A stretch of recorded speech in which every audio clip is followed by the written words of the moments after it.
ನಾನು ಡಿ.ಕೆ. ಶಿವಕುಮಾರ್ ಎಂಬ ಹೆಸರಿನಾದ ನಾನು ಕರ್ನಾಟಕ ರಾಜ್ಯದ ಮುಖ್ಯಮಂತ್ರಿಯಾಗಿ ನನ್ನ ಕರ್ತವ್ಯವನ್ನ ಶ್ರದ್ಧಾಪೂರ್ವಕವಾಗಿ ಮತ್ತು ಅಂತಃಕರಣದ ಪೂರ್ವಕವಾಗಿ ನಿರ್ವಹಿಸುತ್ತೇನೆಂದು ಶ್ರೀ ಗಂಗಾಧರ ಅಜ್ಜನ ಹೆಸರಿನಲ್ಲಿ ಪ್ರಮಾಣ ಮಾಡುತ್ತೇನೆ. ವೀಕ್ಷಕರೇ, ರಾಜ್ಯ ರಾಜಕೀಯದಲ್ಲಿ ಅಚ್ಚರಿಯ ಬೆಳವಣಿಗೆ ನಡೆದಿದ್ದು ಕೇವಲ ಒಂದೇ ವಾರದಲ್ಲಿ ನಡೆದಂತಹ ಆ ಒಂದು ಅಚ್ಚರಿಯ ಬೆಳವಣಿಗೆಯಿಂದ ಸಿಎಂ ಸಿದ್ದರಾಮಯ್ಯ ಅವರು ಇವತ್ತು ರಾಜೀನಾಮೆಯನ್ನ ಕೊಡಲಿದ್ದು ನಾಳೆಯ ಡಿ.ಕೆ. ಶಿವಕುಮಾರ್ ರಾಜ್ಯದ ಸಿಎಂ ಸ್ಥಾನ ಪಟ್ಟವನ್ನ ಏರಲಿದ್ದಾರೆ ಅಂತ ಹೇಳಲಾಗ್ತಿದೆ. ನಾಳೆ ಅಥವಾ ಭಾನುವಾರ ಡಿ.ಕೆ. ಶಿವಕುಮಾರ್ ಅವರು ರಾಜ್ಯದ ಸಿಎಂ ಆಗಲಿದ್ದು ಇದ್ದಕ್ಕಿದ್ದ ಹಾಗೆ ಡಿ.ಕೆ. ಶಿವಕುಮಾರ್ ಅವರು ಸಿದ್ದರಾಮಯ್ಯ ಬಣಕ್ಕೆ ಶಾಕ್ ಕೊಟ್ಟಿದ್ದಾರೆ ಅಂತಾನೆ ಹೇಳ್ಬಹುದಾಗಿದೆ.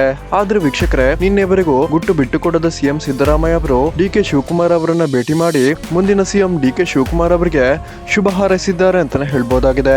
ಮತ್ತು ಡಿ.ಕೆ. ಶಿವಕುಮಾರ್ ಅವರಿಗೆ ಆಶೀರ್ವಾದ ಮಾಡಿ ಭಾವುಕ ಕ್ಷಣಕ್ಕೆ ಸಾಕ್ಷಿಯಾಗಿರುವಂತಹ ಆ ಒಂದು ದೃಶ್ಯಗಳನ್ನ ಇಲ್ಲಿ ನಾವು ನೋಡಬಹುದಾಗಿದ್ದು, ಮತ್ತೆ ಡಿ.ಕೆ. ಶಿವಕುಮಾರ್ ಮತ್ತು ಸಿದ್ದರಾಮಯ್ಯ ಅವರು ರಾಜ್ಯ ರಾಜಕಾರಣದಲ್ಲಿ ಒಗ್ಗಟ್ಟನ್ನ ಪ್ರದರ್ಶನ ಮಾಡಿದ್ದಾರೆ ಅಂತಾನೆ ಹೇಳ್ಬಹುದಾಗಿದೆ. ಸೊ ವೀಕ್ಷಕರೇ, ಇದರ ಬಗ್ಗೆ ನಿಮ್ಗೆ ಏನನ್ನಿಸುತ್ತೆ ಅನ್ನೋದನ್ನ ದಯವಿಟ್ಟು ಕಮೆಂಟ್ ಮಾಡಿ ತಿಳಿಸಿ.